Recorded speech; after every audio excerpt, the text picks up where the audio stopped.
Hello everybody and welcome to the United Stand. This is your Manchester United Transfer News Daily, back for another week. I think we've only got a week and a half left. Will Manchester United do any transfer news? Lots to talk about this Monday because we've had all the weekend stuff as well. So there's always odds and ends from the weekend to discuss. But I'm going to start off with Eder Militao, who is a player that we've spoken about quite extensively over this transfer window and probably back as far back as maybe October time. It's caused a bit of meltdown in the Manchester United fan community because Real Madrid were rumoured to be moving close to him on Friday, and over the weekend that's really developed. It's looking like he's going to go to Real Madrid. His agent has come out and said there's no chance of a move in January. It will be a summer move, and indications from Spanish outlets that it will be Real Madrid meeting his buyout clause and him staying at Porto until the summer, because apparently his buyout clause goes up in June. So Real Madrid moving on him. It's an interesting one. I see Manchester United fans saying another centre-back we've missed out in, and I totally do sympathise with that. You know, we should have gone and signed a centre-back. We've seen at the weekend against Brighton,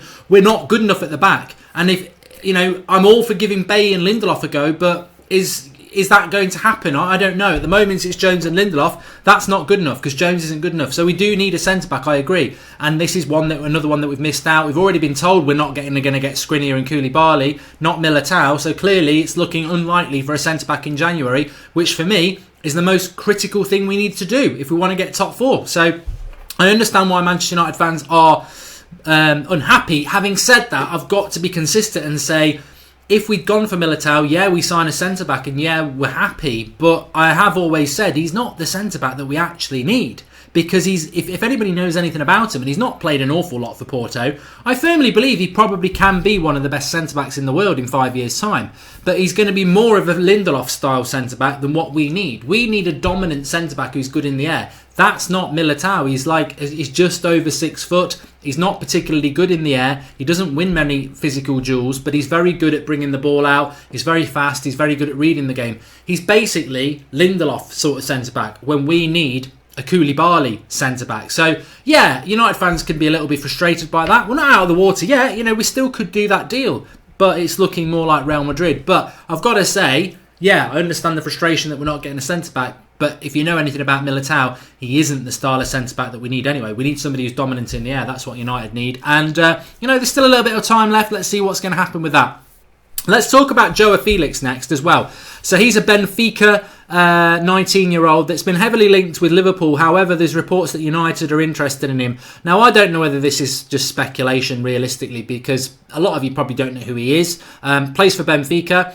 Really sort of burst on the scene in the last couple of years. Playing quite regularly for them now for a 19-year-old. And but again, it's this Coutinho. It's this Christian Eriksen. It's this number 10 that we don't use. We've bought 3 number 10s in the last 6 years. Kagawa, Mata and Mkhitaryan. And we've not used any of them correctly. They all end up playing on the left wing or the right wing. So why would we go and get Coutinho or Joao Felix or any other number 10 like an Eriksen when we don't utilise this sort of player? For Liverpool, it's a little bit different because the way they operate is a little bit different to us. But we don't, and we just don't. And that's under 4 managers. That's under Sir Alex Ferguson, because remember, he had Kagawa. It's under Moyes, it's under Van Gaal, it's under Mourinho. We've never utilised the number 10s. I personally feel that Juan Mata, although he's been a great servant for the club, I really will say when he does go that we've never really got the best out of Mata, because Mata causes the most damage when he's central and given a freer role, and we've never really given him that chance. So Joao Felix, apparently £60 million.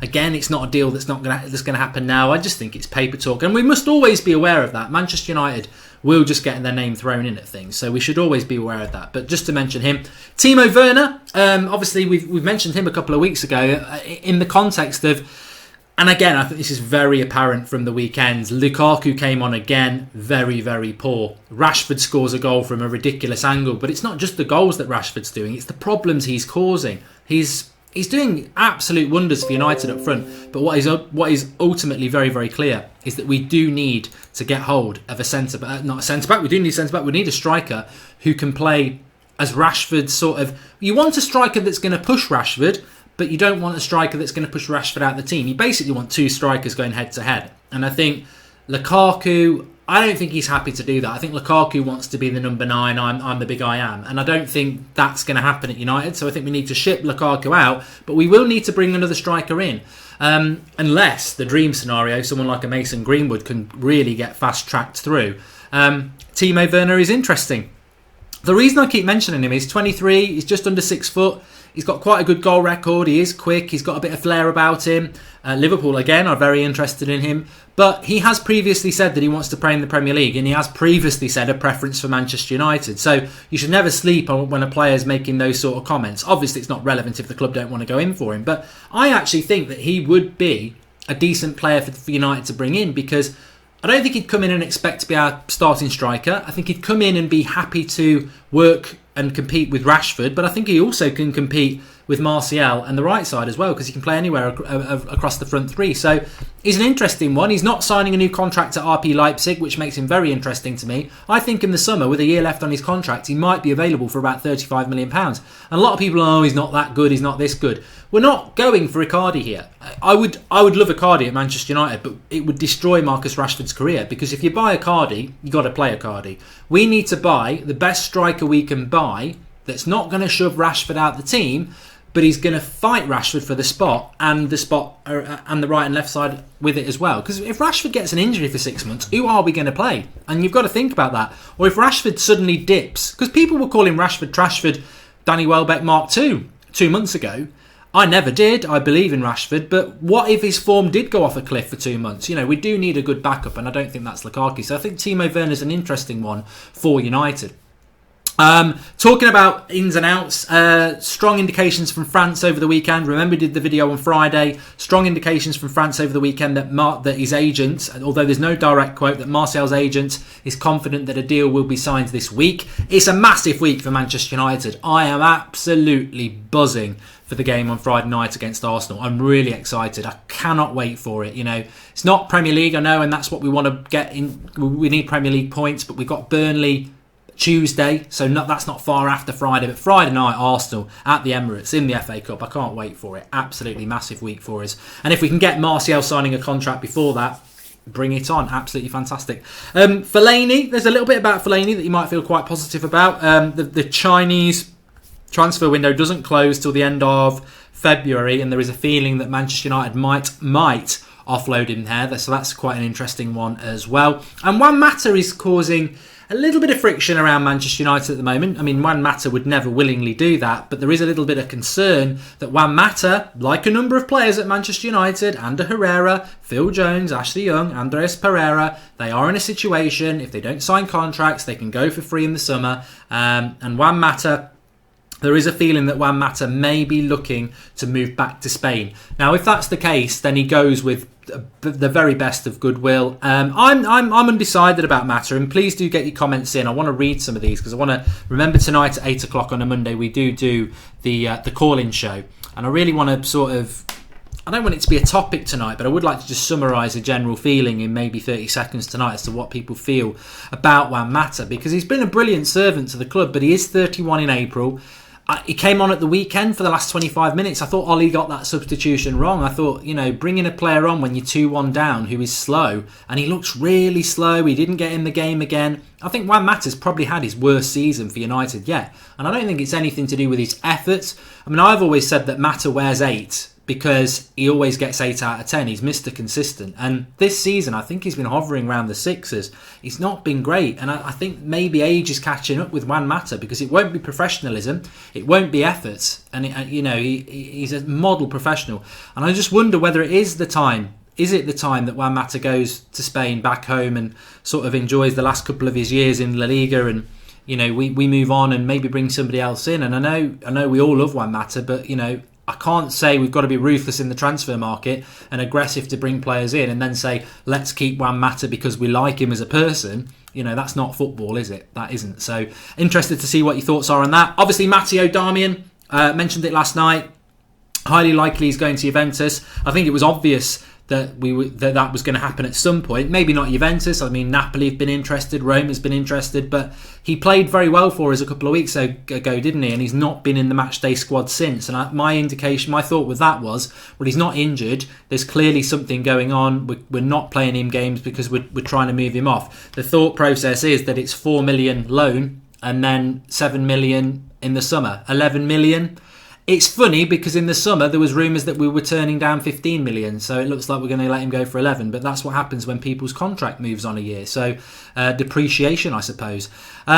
Still rumours about United and Coutinho for the same reason when I was talking about Joao Felix. I just do not understand why that would happen. It just doesn't really make a hell of a lot of sense to me. Coutinho, obviously very Premier League proven, still a decent age. You know what? We signed Lukaku, I had my concerns. We signed Matic, I had massive concerns. As soon as he signed for United, I'm going to back them. But I don't see what Coutinho would offer Manchester United. And I think the ex-Liverpool thing really does cause me a little bit of concern. But there we go. Please do give us your comments about Militao. Do you think United should have been more aggressive to get him? Or like me, do you think he's the wrong sort of centre-back? I think he will be one of the world's best centre-backs in 5 years. So missing out on that obviously is frustrating. But if you know anything about him, he's more Lindelof. He's not the dominant centre-back we need. And we do need that foil to Lindelof. So I don't know what your thoughts are on that. Mata, would you let Mata go or would you let him stay? Taking away the sentiment. Timo Werner as the striker to sort of work with Rashford and across the front three. Is he worth waiting for in the summer and going for someone like that? Shipping Lukaku out? And the number 10 thing, Joao Felix, Coutinho, would you like Eriksen? Would you like a number 10 at United, or do you think it's a waste of time considering what we've done with Kagawa, Mkhitaryan and Mata? We just don't utilise that sort of player, and I think that is the issue. And also, the link's in the video description for Football Index. A lot of you have been playing this. Remember, you've got to be over 18, and please do gamble responsibly if you're going to play it. I say gamble responsibly. Technically, it is, but it's not like betting a tenner and you lose a tenner if the game's gone. This is my portfolio. I mean, look at Timo Werner at the moment. His pride, he is number one at the moment. He is the one on the rise. Let's have a look at Timo Werner actually. In the last month, he's gone from £4 up to £5.50. In the last 3 months, he's been around £3.50. So his price is on the up because there's a lot of transfer news around him. I'll tell you what, if Timo Werner comes to the Premier League, his price will go up north of about £8. James Rodriguez, he's on the way up. Aguero's on the way up for some reason. Florin Tavin, Van Dijk is approaching the £5 mark. Philippe Coutinho, obviously, again, if he came to the Premier League, he'd go up to about £7. That's how it works. Mason Greenwood. Let me show you my portfolio. Effectively, over the last 6 or 7 weeks, I've made £143 in profit. And I've lost very little. I mean, I've lost on Bale, £7. I've lost a bit on Ronaldo. Koulibaly, 40p. But Higuain, I bought last week. I wish I'd bought 10 shares in Higuain because I bought him at £2.73 and he's up to £3.77 already. So his shares have gone up by over 30% in a week, and they'll keep going up because they'll go up again. In fact, if you've got any, get on Higuain because he is going to go to Chelsea this week. He'll go north of £5 if he comes into the Premier League. That's how it works. And then the rest of my portfolio is really United players. I mean, I've made £26 on 5 Paul Pogba shares. I wish I'd bought 10. I've made £67 on 10 Rashford shares, 21 on Anthony Martial. So, yeah, like a lot of my Mason Greenwood, I've made money on him. So, yeah, the Man United players are the ones to get hold of. I still think Sanchez is going to be worth it. I still think Sanchez will go up. So, link in the video description with that. Like I said, if you're going to do it, I think you've got to go in with a minimum of about £20 so you can get a few shares in whoever you decide to go for. But I'm doing very well with it at the moment. And, it's strategic. I look at it more long term. I am going to have to get rid of the Bale ones eventually, but then I think, well, what if Real Madrid gets to the latter stages? His price might go up, and as soon as I hit even, I'll get rid of him. But link in the video description for that. Give it a go, and thanks everyone for watching. Give us your comments below on everything I've discussed, and 8 o'clock call in tonight. Thanks for watching. Football Index, link in the video description. Speak to you all soon.